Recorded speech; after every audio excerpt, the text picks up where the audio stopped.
Bonjour à tous. Donc aujourd'hui la vidéo du jour ne va pas vous apprendre à dessiner un petit chat. Je voulais vous partager aujourd'hui une petite astuce pour tout simplement apprendre à dessiner les mains. Alors clairement les mains c'est vraiment un des principaux problèmes quand on apprend le dessin.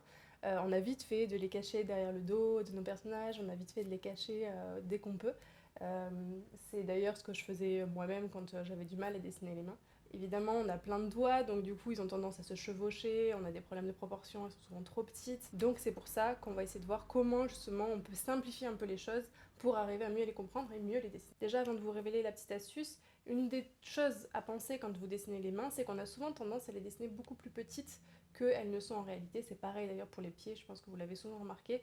Je pense que c'est lié au fait que vu qu'on a du mal à les dessiner et qu'on complexe un peu à l'idée de les dessiner, du coup on les dessine plus petits tout simplement. Vous savez, le dessin est souvent lié au mental et donc du coup évidemment si vous avez du mal à dessiner les mains, vous allez avoir tendance à les dessiner un petit peu plus petites. Donc si c'est une erreur que vous faites, c'est simple, notez-vous dessiner les mains et les pieds plus grands que ce que j'aurais envie de dessiner à la base. Une autre petite astuce que j'aime beaucoup et que j'ai découverte il n'y a pas si longtemps que ça, c'est de tout simplement considérer que vous avez tout simplement trois doigts collés. Ces trois doigts ont souvent tendance à être collés, d'ailleurs vous allez pouvoir m'observer parler tout à l'heure, et vous avez souvent l'index qui est détaché du reste de ces trois doigts, et évidemment le pouce qui est complètement à part, puisqu'il est vraiment à l'opposé des autres doigts, mais juste le fait de dessiner les mains, juste vous savez comme ça, avec ces trois doigts collés, ça va un peu vous aider, parce que vous avez moins besoin de dessiner toutes les 5 doigts, vraiment avec des espaces, vous savez, entre chacun des doigts. Juste le fait de faire ça, ça va déjà vous aider, ça va simplifier un peu les choses. Quelle est cette super astuce dont je vous parle depuis le début? Cette astuce, en fait, elle réside dans le fait de dessiner directement sur votre main des repères qui vont vous aider ensuite à les dessiner sur votre feuille. Évidemment, c'est super important d'utiliser votre corps comme référence. Votre corps, ou d'ailleurs des photos que vous aurez trouvées sur le net, mais l'idée avec votre corps, c'est que vous pouvez faire n'importe quelle pose, n'importe quelle photo qui correspondra à ce que vous avez besoin sur votre feuille. Donc c'est plus simple à comprendre que d'avoir directement des références photographiques. Alors évidemment, on ne peut pas toujours avoir notre corps comme référence photographique. J'ai eu le cas il n'y a pas longtemps où je devais dessiner des mains d'une personne âgée, d'homme, donc assez large, et évidemment mes mains ne sont pas du tout des mains de personnes âgées avec des grosses pommes. Donc j'étais obligée de chercher des références sur internet pour adapter un peu les choses. J'ai quand même utilisé une photo de mes propres mains pour avoir à peu près la position et que ça m'aide un petit peu, mais de manière générale, pensez bien à avoir des photos références pour pouvoir vous aider. Donc pour cette astuce, moi ce que je vous conseille, c'est tout simplement d'acheter, vous savez, les gants pas chers, là, espèce de gants MAPA, qu'on utilise pour le bricolage ou le ménage, et de tout simplement mettre votre petit gant, votre petit gant sur votre main. Essayez de prendre un gant qui est à peu près à votre taille. Bon, malgré tout, vous n'aurez jamais un truc qui colle très, très proche de la main, en tout cas, je n'ai jamais trouvé. Mais voilà, vous allez juste avoir quelque chose comme ça, et tout simplement avec un feutre vous allez dessiner des repères sur votre main juste pour comprendre les choses. Je vais vous mettre directement à l'écran 3 types de repères que j'utilise pour apprendre justement à dessiner les mains à mes élèves. Chacun de ces repères a, je vais enlever ça peut-être, chaque repère en fait a un intérêt en fonction de ce que vous voulez dessiner et quel type de main vous voulez dessiner. Commençons par le premier type de repère. J'appelle ce type de repère le repère des pantins parce que je trouve que ça ressemble, vous savez, au fil qu'on utilise pour faire bouger les mains des pantins. Ces repères sont pas mal utiles pour justement dessiner les personnes qui ont des mains assez âgées justement, et vous savez qu'il n'y a pas énormément de gras sur les mains et énormément de muscles, donc du coup on va avoir tendance plus à avoir les tendons, et ces traits qui rayonnent un petit peu au niveau du poignet, c'est justement les tendons, c'est ce qui vous permet justement de lever ou de baisser votre doigt. Donc évidemment sur les personnes âgées ça a plus tendance à se voir, et c'est pareil pour les articulations, ça a beaucoup plus tendance à se voir, donc on va essayer de justement marquer au maximum les articulations pour pouvoir les synthétiser un peu et pouvoir mieux les comprendre si vous voulez. Le deuxième repère, je pense que la plupart de ceux qui sont dans la formation justement pour apprendre le dessin d'observation le connaissent, c'est le repère de ce que j'appelle la chaussette. Alors bon, évidemment vous n'allez pas comprendre pourquoi ça s'appelle la chaussette. L'idée ça va juste être de marquer les volumes en fait. Si vous voulez, si vous dessinez juste quelque chose au trait en vous basant sur les contours extérieurs de votre main, de vos doigts, etc., vous allez avoir du mal à voir les volumes des choses. Et donc on va essayer de faire une espèce de maillage un peu, si vous voulez, comme les modèles en 3D, on a une espèce de maillage tout autour de notre modèle. Donc c'est ce qu'on va faire juste pour bien comprendre justement ces volumes. Ces repères-là, j'aime bien les utiliser justement pour des mains qui sont plus grasses, si vous voulez, des mains qui sont un peu plus, qui ont un peu plus de gras, hein, parce qu'il faut savoir qu'on a du gras partout, et évidemment une personne qui aura tendance à être un peu plus grasse plus de gras dans son corps, aura aussi des mains un peu plus, vous savez, un peu plus rondes en fait, un peu plus rondelettes. On aura moins tendance justement à avoir encore une fois les articulations et les tendons.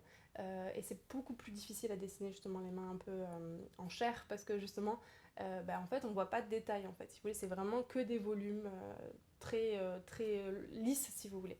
Donc le fait d'avoir justement ces repères chaussettes, ces repères en maillage, permet de mieux comprendre justement comment sont les choses et comment sont ces volumes. Bien le dernier type de repère, j'appelle ça plus la boîte, c'est la vision en volume pour ceux qui sont dans la formation. Le type de repère est plutôt utilisé pour des mains élégantes, vous savez, des mains plutôt des mains assez fines, des mains de femmes, vous savez, c'est typiquement les mains de princesse un peu, vous savez, avec les doigts très fins, très longs, etc. Celui-là, voilà, ce type de repère-là, j'aime bien l'utiliser pour ce type de main-là. C'est aussi le tout premier repère que j'ai utilisé, que j'ai appris quand vraiment on a des difficultés à dessiner les mains. C'est le plus pratique, je trouve, c'est juste de marquer, vous savez, les empreintes des doigts ici, et ensuite de relier avec une droite tout simplement, ça nous aide juste au début. C'est à peu près tout, vous avez donc du coup les 3 types de repères à utiliser en fonction du type de main que vous voulez dessiner. Ça me semble important justement d'avoir des types de mains différents en fonction du type de personnage que vous avez. Bon, c'est peut-être pas votre priorité tout de suite si vous débutez vraiment le dessin, là peut-être que la priorité ça va être vraiment d'arriver à dessiner des mains. Mais à terme, c'est quelque chose qui est assez important d'avoir des mains qui correspondent au personnage que vous avez, plus ou moins musclés, plus ou moins longiligne, élégant, plus ou moins gras en fonction du type de corpulence de la personne. Si ce type de vidéo vous intéresse, sachez que je suis en train justement de prévoir quelques petits cours, ces espèces de petits packs d'anatomie. L'idée ça va être vraiment de faire un cours complet sur l'anatomie de un élément du corps, donc ça peut être un élément du portrait, ça peut être les mains, ça peut être les jambes. Vous allez pouvoir les acheter séparément en fonction des difficultés que vous rencontrez avec l'anatomie en général. Et ça sera un format complètement indépendant de la formation sur le dessin d'observation qui a déjà disponible sur la boutique. Comme d'hab, je vous mets le lien dans la description. Je vous propose du coup de voter pour la partie anatomie que vous voulez voir traiter en priorité. Je vous mets le lien en principe ici. J'espère que ce type de formation arrivera dans les mois à venir. J'en profite aussi pour vous mettre les gagnants du concours justement qui avait été fait sur le dernier podcast. Si vous voyez pas de quoi je parle, c'est pas grave. Juste, je vous mets le nom ici. Félicitations à tous les deux et du coup vous aurez accès à la formation pour apprendre le dessin d'observation. Contactez-moi, vous avez un lien dans la description. J'en profite aussi pour vous tenir au courant d'un petit peu ce qui va arriver sur la chaîne en 2019 parce que j'ai commencé un peu à écrire mes objectifs. Vous le savez si vous avez vu ma dernière vidéo, j'aime bien écrire mes objectifs tous les 3 mois. Alors en 2019 j'ai prévu plusieurs petites choses. Donc, déjà j'ai prévu ces histoires de packs d'anatomie parce que vous me l'avez extrêmement beaucoup demandé. Ça va être vraiment des packs qui seront disponibles petit à petit, donc ils ne seront pas tous disponibles en même temps. Vous allez avoir justement un prix qui sera un peu moins cher au début, justement pour les early adopters, les premiers arrivés quoi, ce que j'appelle les bêta-testeurs en temps normal. Il va y avoir aussi une V2 de la formation pour apprendre Photoshop. Donc c'était une formation à la base qui était prévue pour apprendre Photoshop en moins de 2 heures. L'idée c'était vraiment d'aller droit au but pour que vous connaissiez tous les outils tout de suite et que vous puissiez directement maîtriser un minimum Photoshop. Ce que je vais faire en fait c'est que je vais rajouter des choses dans cette formation là pour en créer plutôt une formation complète sur qu'est-ce que vous devez savoir sur Photoshop pour pouvoir dessiner, ancrer, coloriser, toutes les choses classiques. Donc ça c'est en cours d'être fait. Ce qui va se passer c'est que les personnes qui ont déjà acheté la formation, vous aurez accès gratuitement en fait à la suite du contenu. Pour les personnes qui n'ont pas encore rejoint cette formation là, vous avez le lien en description. Le prix ne change pas pour le moment, mais quand la V2 arrivera, le prix augmentera puisque ce sera plus conséquent en termes en termes de contenu si vous voulez. Donc si c'est quelque chose qui vous intéresse, je vous conseille du coup de l'acheter maintenant et puis d'attendre que la V2 arrive, comme ça vous la paierez moins cher. Si vous voulez apprendre certaines choses sur Photoshop, n'hésitez pas à me le dire directement, soit dans les commentaires, soit par mail, soit même sur Instagram si vous le souhaitez. Ça va me permettre un petit peu de rediriger la formation pour que ça corresponde vraiment à vos besoins. J'ai 2-3 petites choses aussi que je partagerai plus tard dans l'année 2019, quelques petites surprises. Je veux pas trop vous en parler parce que c'est pas encore défini et prêt. Mais quand ce sera prêt, je vous en parlerai, donc pensez bien à vous abonner à la chaîne si ce n'est pas déjà fait et enclencher la petite cloche pour être tenu au courant des nouvelles vidéos qui vont arriver. Je pense que c'est tout pour aujourd'hui. Dans tous les cas, moi je vous dis à la prochaine fois sur lecarnetdigital.com pour un article, une vidéo ou un podcast. Allez, ciao!